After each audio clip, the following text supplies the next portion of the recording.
Well, you cannot argue with the senator judge. Pero I think si Kong Jinky handles mga ganyan very well. Kung makikita nyo naman meron din siyang legal background. Matagal din po siya sa practice, sa pagtuturo.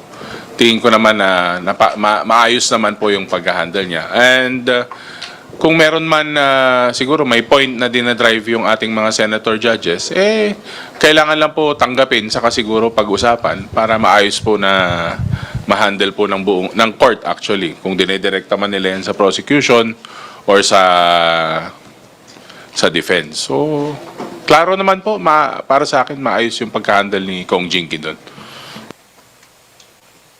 And I think it's clear that she showed restraint, and composure, and she continued to display respect towards all of the senator judges. At importante, despite these matters, she was still able to properly and effectively articulate their positions on the arguments raised.